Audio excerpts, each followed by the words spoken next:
kababayan, no? 69%, nako, patay. Patay ka diha, kababayan, no? Pag sinabi nating 69%, mas mataas pa yan, no, sa porsyento sa trust ratings ni Sara. So, ibig sabihin, mga kababayan, ang sabi nga nila, si PBBM daw negative 3. Si Sara daw ay 54 ang trust ratings. Si PBBM daw negative 3. Pero ngayon, mga kababayan, kung naalala nyo po noon, no, 50% or 51.5% ng mga Pilipino ay walang tiwala kay Sara dahil kawatan, magnanakaw, lakwatsera, gastador, lustay, at sangkot sa katiwalian. Kaya 51.5% ng Pilipino ayaw kay Sara. Walang tiwala, mga kababayan.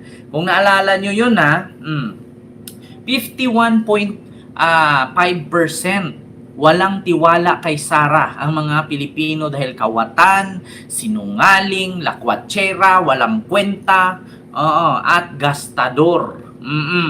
So, ngayon mga kababayan, eto na naman ang panibagong survey. Naku po, patay ka din, Sara. Naku, paano kaya ito mananalo, mga kababayan, sa 2028 election? Kung eto yung mga survey na lumalabas ngayon, di ba? Ang sabi nila, pinagpilitan nila, mga kababayan, na si PBBM daw negative 3. So wala na daw tiwala ang mga tao kay PBBM, negative 3 na daw. Paano to ngayon? 51.5% ng mga Pilipino, kalahati sa 110 million Pilipino, 120. So 60 million Pilipino walang tiwala kay Sara dahil magnanakaw at sinungaling. Ngayon naman 69% pabor na ma-impeach siya. Ala, Diyos ko, mga kababayan. So ibig sabihin, mas mataas pa na ratings yan kaysa sa kanyang nakuhang trust ratings na 54. 69% pabor na pabor sa impeachment trial at pabor na ma-impeach siya. Ito, mga kababayan, puntahan natin dito, ha. Ayan, ito ratings. Naku, patay ka diha. Tapos ang layo-layo pa, mga kababayan, na ang layo-layo pa, nagdeklara na ng tatakbong presidente. Tapos sabi ko nga sa inyo, kung naalala ninyo, mga kababayan, ganyan ang nangyari kay Binay, di ba? Di ba? Hindi tayo nagkakamali, mga kababayan. Sir Jeffrey Washkent TV vlog, ayan. Kung naalala ninyo, mga kababayan, di ba? Sinabi ko nga sa inyo, at sabi din ni Ronald Llamas, si Sara napakaaga na magdeklara ng tatakbong presidente. Biruin nyo ngayon, 2026 pa lang. 26, 27, 28. 3 taon pa. May mangyayari pa dyan. Kaya katulad kay Binay, kung naalala ninyo, napakataas ng ratings ni Binay. Grabe, noong 2016, tandaan ninyo, napakataas ng ratings. Umabot ng 70% yung trust ratings ni Binay. Bakit? Lahat ng mayors, congressmen, governors, mga barangay officials, pabor na pabor kay Binay. Kasi bakit? Alam nyo kung bakit tumaas si Binay at the time? Kasi, mga kababayan, napaunlad ni Binay ang Makati. Sa Makati, pag senior citizen ka, pag nag-edad ka ng 100 years old, meron ka 100,000. May libreng pa-cake. Tapos pag senior ka, may paayuda, di ba? Kaya yun, mga kababayan, na tawag doon na encourage, no, na mga kababayan, ang mga Pilipino na nagustuhan, 'di ba? Yung style ni Binay, tapos yung mga estudyante, libre ang mga school supplies, libre ang mga uniforms, libre ang tuition, libre ang bag, 'di ba? Yun, ba, mga kababayan, tapos yung hospital sa Makati, libre lahat ang pagamutan.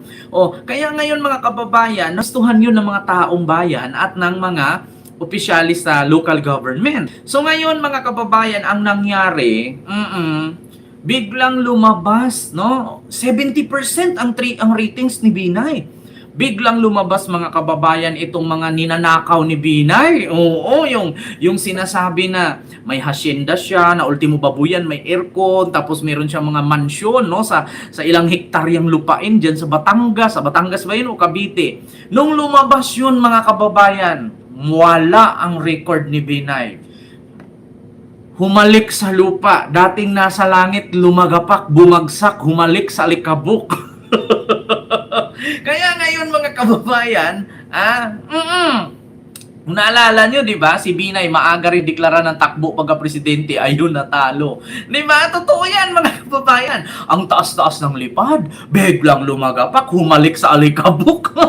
Si Sara ganyan, sabi ko sa inyo. Tingnan, sabi ko nga sa inyo, hindi pa lumabas yung kanilang mga confidential fund, hindi pa lumabas yung kanilang mga bank account. Si Madriaga pa lang yan, biruin mo ha. Si Madriaga pa lang yan nagsalita. 69% na ng mga Pilipino, pabor na pabor.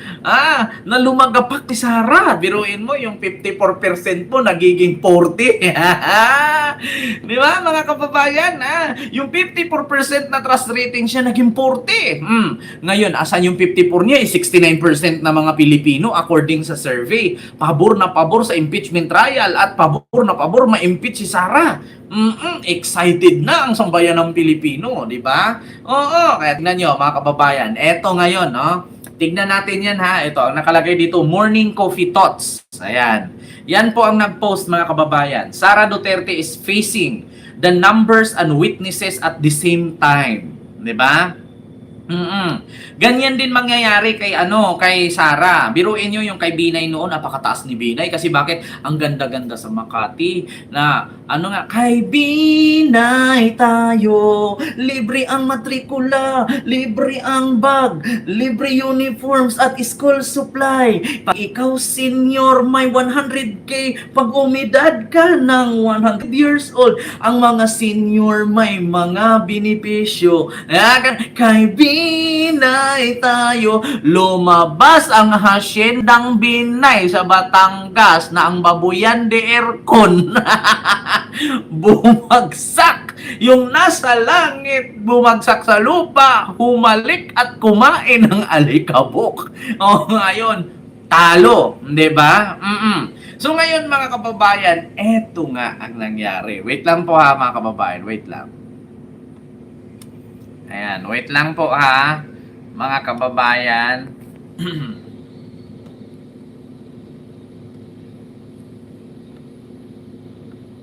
Ayan, okay na po ba, mga kababayan?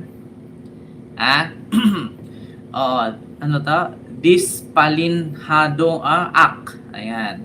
Sabi ni okay na po ba, mga kababayan? Paki-comment nga po. Ayan. So ngayon, mga kababayan, ayun nga ang nangyari, 'di ba? Lumagapak si Binay. Siyempre, ang bango-bango ni Binay dati, grabe ang Makati, ang ganda-ganda. Kaya nga, yung mga magkakapatid sa Makati, yung mga Binay sa Makati, yung mga magkakapatid, nag-aaway-away sila dahil sa posisyon na yan, di ba?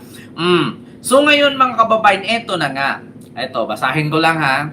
Sara Duterte is facing the numbers and the witness of the same time. No? So ito, not in a dramatic same hour, same minute, we just in the sense that in 1 week, Filipino got vote. A House hearing with a self-confessed bagman laying out stories of money and plots, and the scientific survey saying most of us want an impeachment trial to push through. Diba? Simula nung lumabas si Madriaga, mga kababayan, na nagbulgar sa pangungurakot, droga, pogo, pagpatay, pagbanta, doon mga kababayan na ang 69% ng mga Pilipino ay gusto nang ipagpatuloy ang impeachment trial. Excited mga kababayan ang taong bayan. Dahil dito, that combination changed the air, di ba? Scientific survey saying most of us want an impeachment trial to push through. That combination changes the air. 69% what this number really say.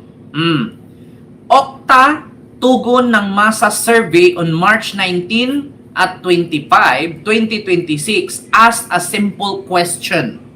Do you think Vice President Sara Duterte should face trial in the Senate or impeachment court to address the allegation against her or not? Ang sabi ng nationwide, no, pangkalahatan nationwide, 69% said yes. 28% said no. 3% didn't know.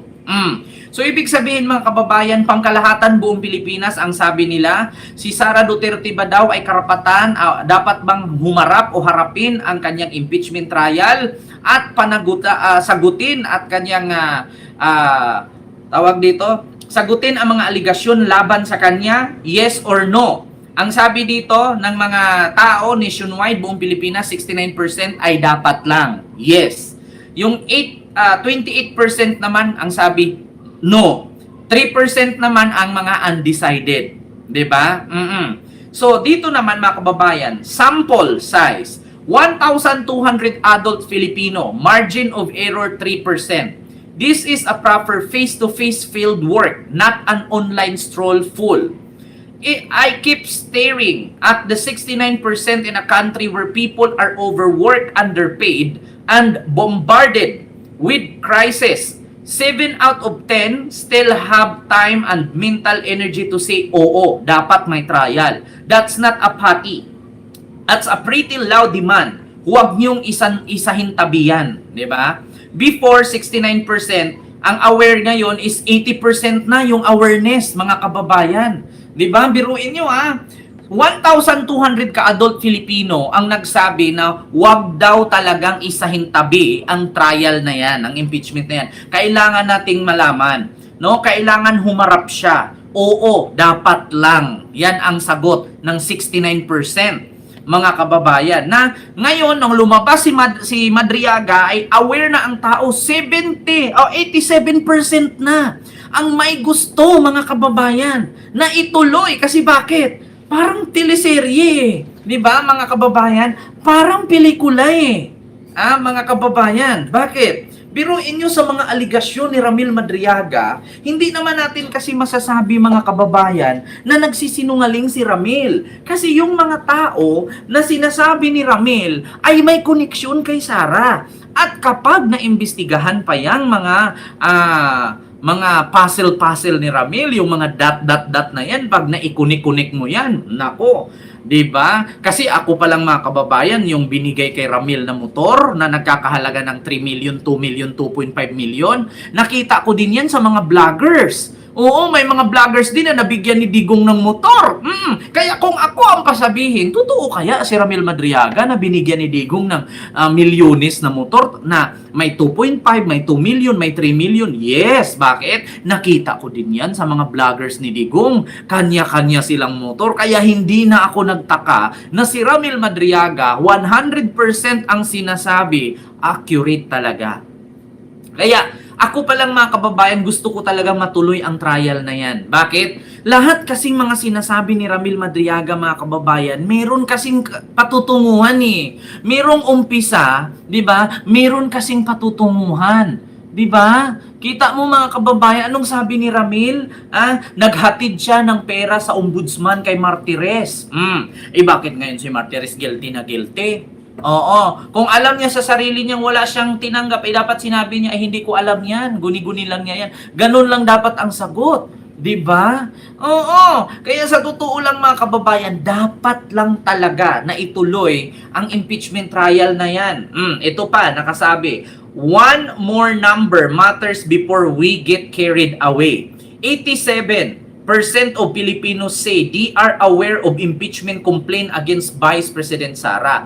That's almost everyone. Region by region, NCR, 87% aware dyan sa impeachment na yan. Balan sa Luzon, 78%. Sa Visayas, 88%. Sa Mindanao, 91%. Socio-economic class, Class A, B, C, 94%. Class D, 88%. Class E, 72%. Biruin nyo, mayaman, mahirap, negosyante, tycoon, halos mga kababayan, hindi bumababa sa 50% aware ang taong bayan dyan sa impeachment trial kasi nakaka-excite. Para kang, alam mo yung impeachment trial nung paglabas ni Madriaga, para kang nanonood ng boxing ni Manny Pacquiao na hinto muna ang trabaho. Holiday ang buong Pilipinas noong napanood si Madriaga. Kita nyo mga kababayan? Ngayon mga kababayan, ang masasabi ko lang, kung talagang si Madriaga ay nagsisinungaling, paano kung pag-imbestigan yan, pagdating sa Senado ay tumugma lahat ang kanyang sinasabi? Di ba mga kababayan? Sabi nga ni Ramil Madriaga, oy Sir Dibang, maraming salamat po sa yung super sticker. Thank you so much po. Sabi nga ni Ramil Madriaga mga kababayan sa interview ni Chel Jokno. Eto ipakita ko mga kababayan. Nako, ito yung kinakatakot ni Sara, mga kababayan, kapag malaman ito. Ito, pakinggan nyo mga kababayan, yung laman ng cell. Yung message na yan, yung sabi niyo dito na galing kay Bibi Sara. Lahat po ng text niya sa akin, sa kanila kay Nila at si former President, nakasave po sa iPhone ko. Hindi ko po ako nagbubura. Pero yun po yung binigay sa akin ni Presidente Duterte. Last question, Madam Chair, if I may. Nasaan po yung iPhone na yan? Honorable Chokno, I lament that I have to prevent you from raising further questions along that line because that is probing already. I'm sorry, but let us always be reminded that this is merely a clarificatory hearing. Na-save niya ba yung message na yan, yung sabi niyo dito na galing kay Bibi Sara? Lahat po ng text niya sa akin, sa kanila kay Nila at si former President, nakasave po sa iPhone ko. Hindi ko po ako nagbubura. Pero yun po yung binigay sa akin. Yan mga kababayan, ang kinakatakutan ni Sara. Yung mga text message ni Digong, yung mga text message ni Sara, yung mga videos, yung mga picture na nakasave sa iPhone ni Ramil Madriaga. Iyan ang kinakatakot nila ngayon. Kapag yan ay lumabas, hindi nila maitanggi yan. Bakit? Matitrace po mga kababayan kasi, ngayon kasi mga kababayan, hindi ka po pwedeng gumamit ng number, no? Nang hindi mo i-registered ang iyong pangalan. Bakit? Hindi mo siya maluludan. Kasalanan ni Bato yan Kasalanan ni Bato yan. Gumawa kasi si Bato ng batas na SIM Card Act.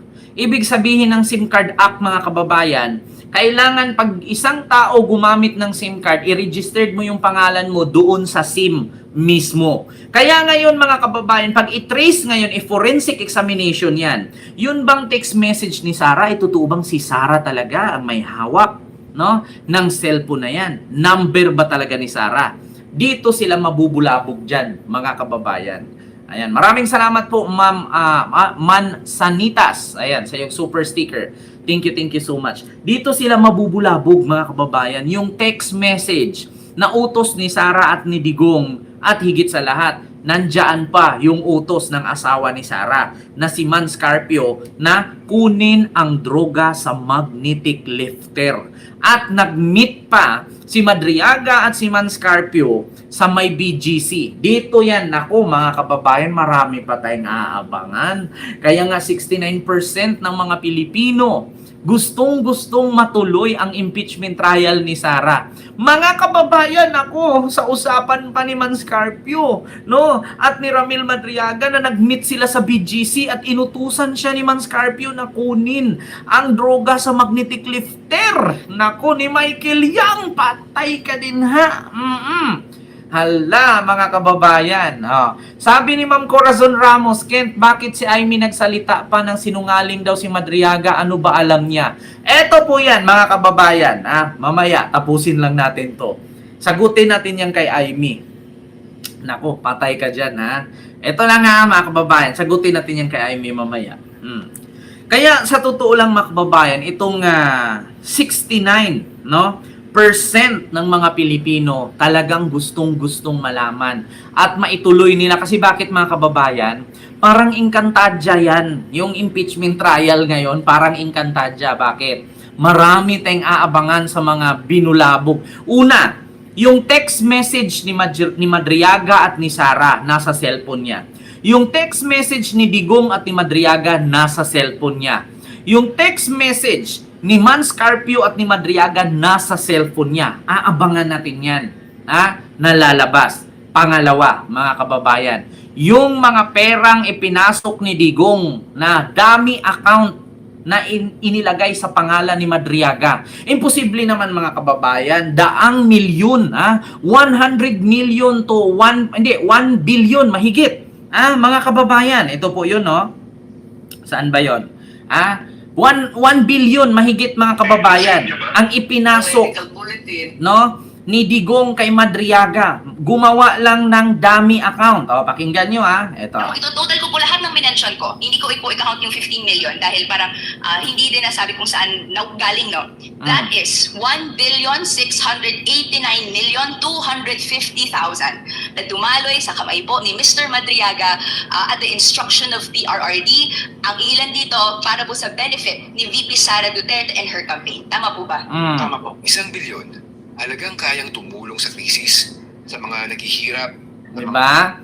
1 billion plus ang ipinasok sa bank account ni Madriaga, no? Mula kay Digong. Ang tanong, saan galing ni Madriaga yung billion-billion na yan? Makikita natin bakit pumirma si Madriaga ng waiver syncrecy or bank syncrecy waiver. Pumirma siya na kukut-kutin, kakalkalin at bubuksan. Nako mga kababayan, malaking ito mga kababayan, malaking gulo ito. Malalaman natin kasi ang sabi ni Madriaga, totoo po yan. Inutusan ako ni PRRD gumawa ng dummy account. Pera niya ihuhulog sa aking pangalan. Ngayon, malalaman natin yan, mga kababayan. Marami ting aabangan. Kaya nga 69% ng mga Pilipino gustong-gustong matuloy itong trial. Kasi bakit, mga kababayan? Biruin nyo 1 billion plus dumaloy sa kamay ni Madriaga mula kay PRRD. Sinabi na ni Rinico yan mga kababayan. Nako. Dito na nga, mga kababayan. Ito, ulitin. Pero ito total ko po lahat ng minention ko. Hindi ko po i-count yung 15 million dahil parang hindi din nasabi kung saan galing, no? That is 1,689,250,000 na dumaloy sa kamay po ni Mr. Madriaga at the instruction of PRRD.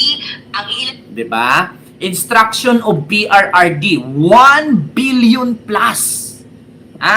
Binuksan nga, pumayag nga si Ramil Madriaga na buksan itong bank account niya. Kasi mga kababayan, puro mga manager's check. Cheque yon.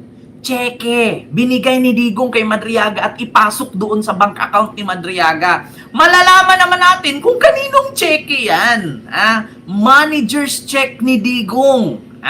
Malaking katunayan. Nako mga kababayan, ngayon nyo sabihin sinungaling si Madriaga. Mga DDS, ngayon nyo sabihin sinungaling si Madriaga. Saan niya galing yung daan-daang milyon? Saan niya galing yung halos buong 1 bilyon? Pumasok sa bank account niya. Binigyan pa nga siya ng pera pambili ng motor Nakabili pa nga ng van 4, nakabili pa siya ng yung sasakyan niya, nakabili pa nga siya ng sports car.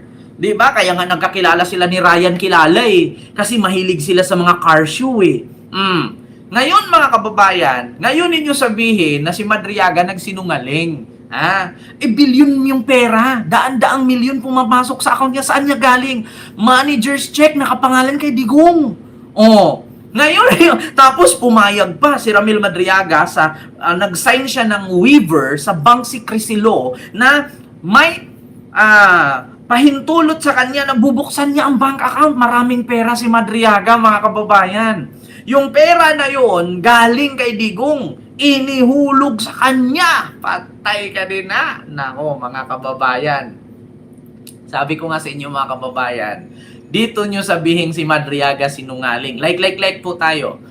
Mga kababayan, Kent manager's check, binibili na sa bank. Sana raw ni Digong ang bumili. Ano daw? Sana raw ni Digong bumili. Spontaneous si Madriaga, madali yang masagot ang tanong based sa kanyang memory book, 'di ba? Patay sila dito, mga kababayan. 6 na bank account, Kent, 'di ba?